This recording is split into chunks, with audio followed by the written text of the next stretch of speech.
Hello again, Bots and Bits fans. Well, you've asked for it very clearly, so here it is. Nimble Brave Knights NBK-03 Bulldozer. Now, as we all know, I'm not the biggest fan of NBK. Their Scrapper was garbage. What was the second one? Scavenger, that was okay.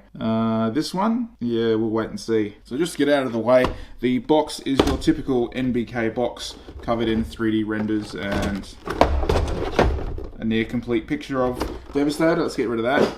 In the box, we get his accessories. Now, we get his gun, which, compared to the other guns, isn't too bad at all, really. I mean, it's a basic nondescript gun that will fold in half for vehicle storage. That joint is actually quite stiff. They've improved a bit, and the swirling in the grey, while it's still there, it's not too bad. Onto the arm. Now, this, it looks great. The fingers, they're a little bit loose at the base knuckle, but the actual articulated knuckles here are all quite stiff. And that ball socket there with the hand attached to it is really stiff as well. Overall, the hand is well done. Same with Scavenger's hand. That was pretty well done as well. But like Scavenger's hand, there is an issue with the hinges. Now, this hinge here breaks really easily.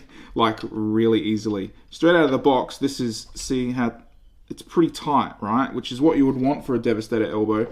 But because of that tightness, it is putting pressure on this plastic. I'm going to loosen this so I can get it open without breaking it.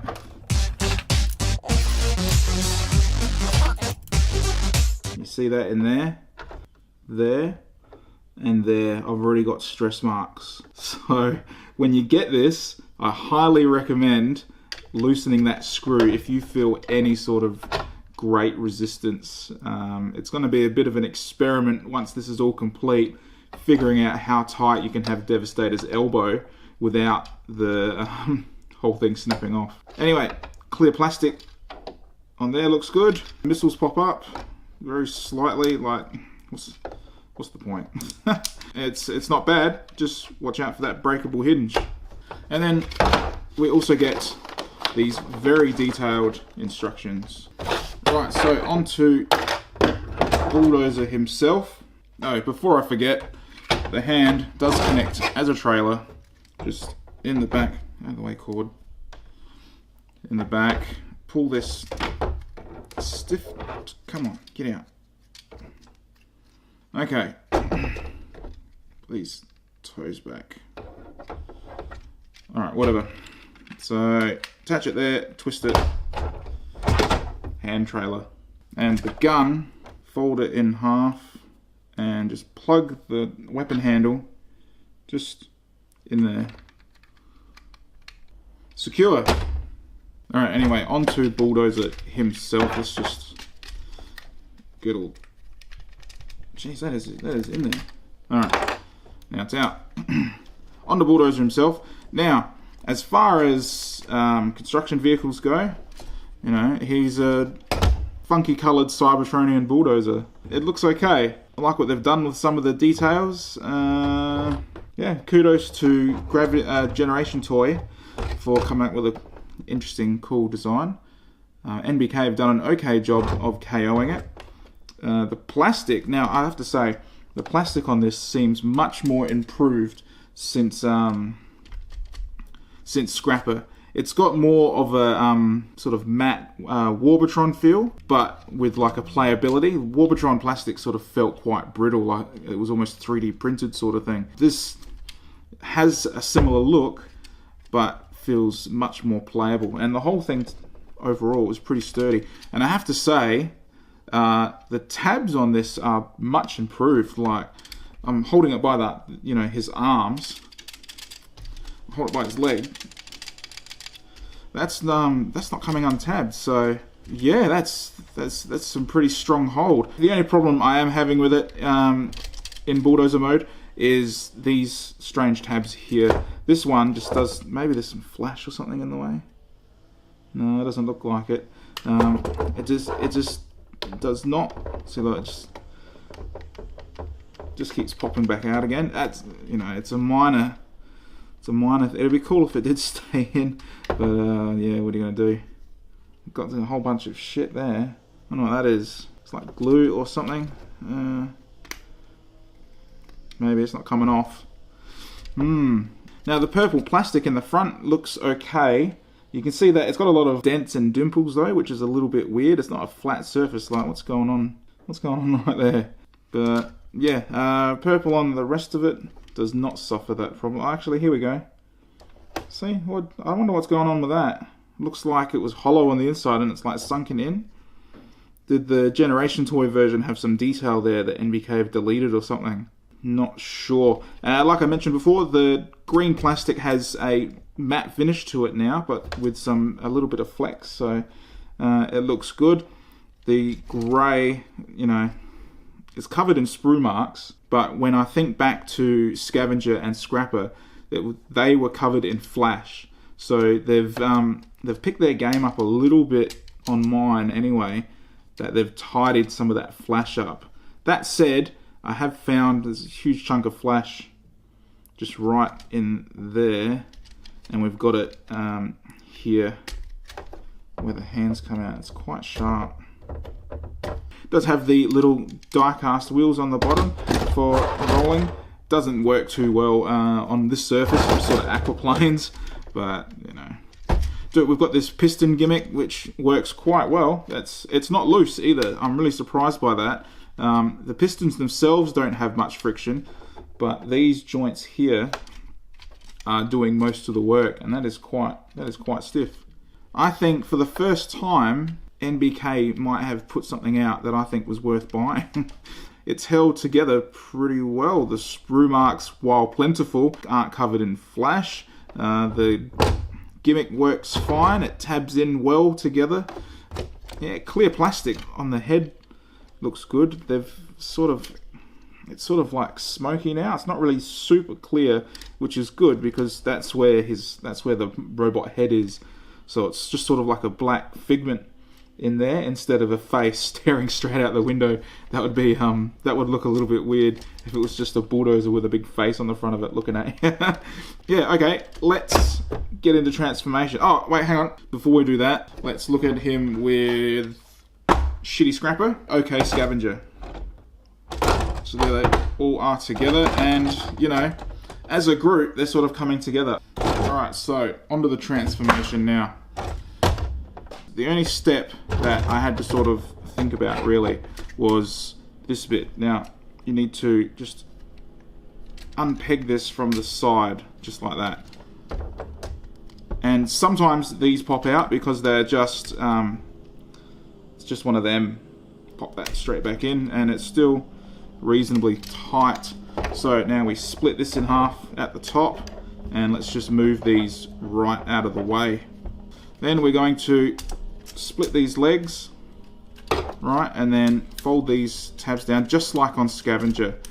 These legs are exactly the same.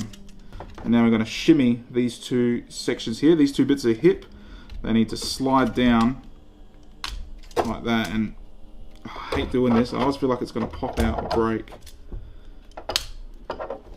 There we go, and just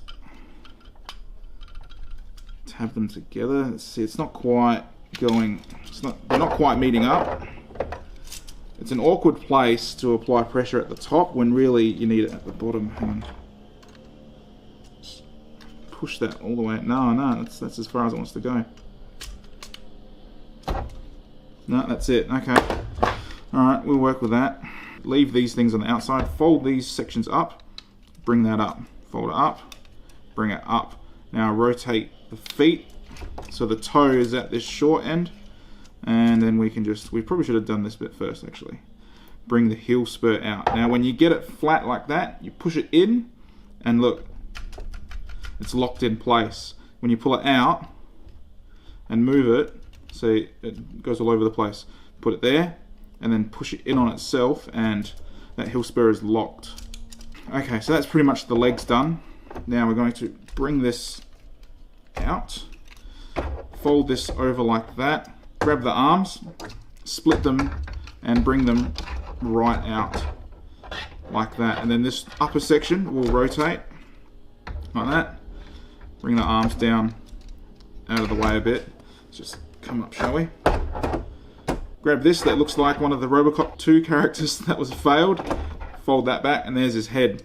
Now this arm, see this lip? Here, there's a tab under there, so push that way and then bend like this to untab it easily. If you just try and yank on it, it's gonna have a real hard time coming out. So look, then we rotate that around, open there, roll out the fist, get out, and tab that back into the wrist. Now we're nearly done. Grab this section here, right? Now we're going to untab this end bit, and that's a very stiff mushroom peg, but just bear with me. Fold that down. Now see this tab here? It's going in the back of the arm. So where are we? Just like that. And this tab's come undone. There we go. Gives him some lovely shoulder pauldrons. Hang on, I just got to... There's a little bit of a mess. Let's just straighten everything up. Get him standing. Come on. And there he is in his robot mode. Now don't get me wrong, they have simplified him quite a bit, and I wasn't entirely sure how simplified he was until I started looking at pictures of him. And they've changed a whole ton of details as well, just in his abdomen area. Where else? His chest still sort of looks the same. They went with the same head, and this whole shoulder mechanism looks a lot different as well. The legs, on the other hand, look exactly the same. And I didn't tab his torso in all the way either. There we go. Well, that's quite secure. So with that tab, you can get an ab crunch if you really wanted one, and get him all heroic. So I'm just going to tab that back in just for argument's sake. Now, articulation, that's what I was getting to. The head is on a ball socket and it's not loose at all. That is quite stiff. Yeah, it's good. It would have been better if I could get in there and actually move it a bit better.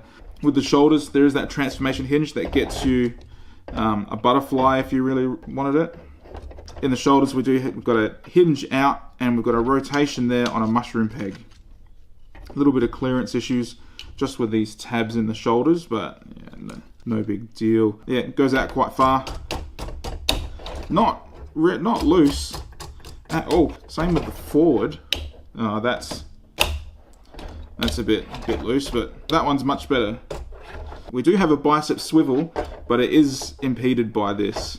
So, like you can see, you get a little bit of movement out of it, but it is impeded. We've got a double jointed elbow because we've got the transformation hinge just inside the elbow, and you get a pretty good range. Overall though, that arm movement is pretty good considering what NBK are working with. Now we have the wrist swivel, which is super tight, and it's the same on both sides. And like I pointed out in vehicle mode, I do have that really annoying flash. Huge chunks of it, just right. Let's just get rid of them while we're here. And on the other side, they tidied up the rest of it. Oh no, there's some more on the hand. Yeah, they tidied up the rest of it reasonably well.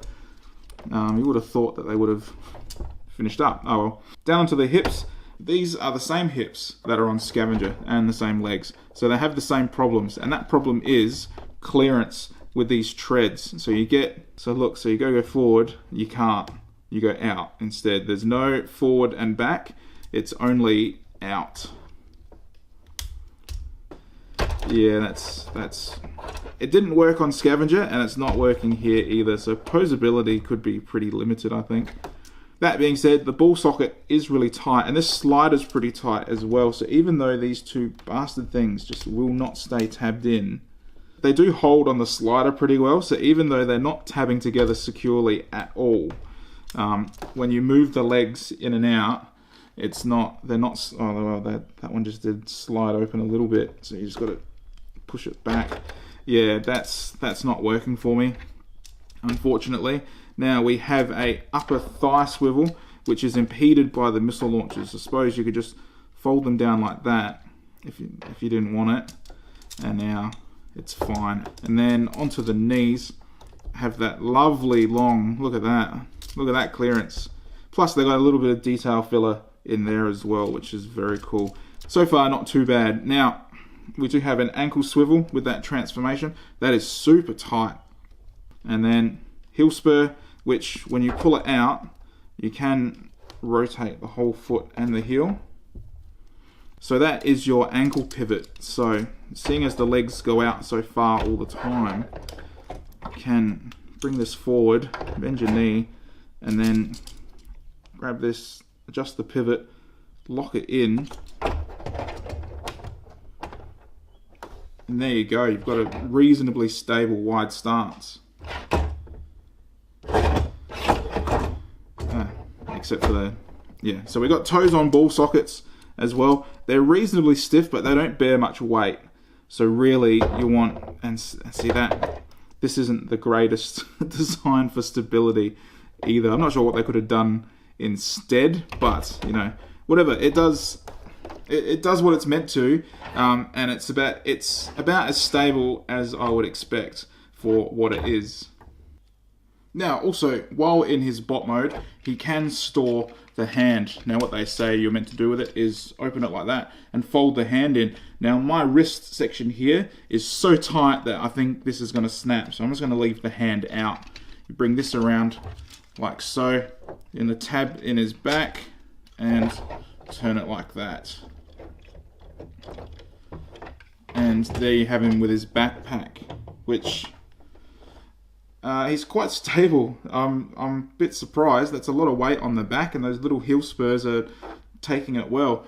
Then we grab his gun, and it doesn't fit all that well because of the wrist. It's got a long handle, and it's not loose, but it's only in there like 1 or 2 millimeters.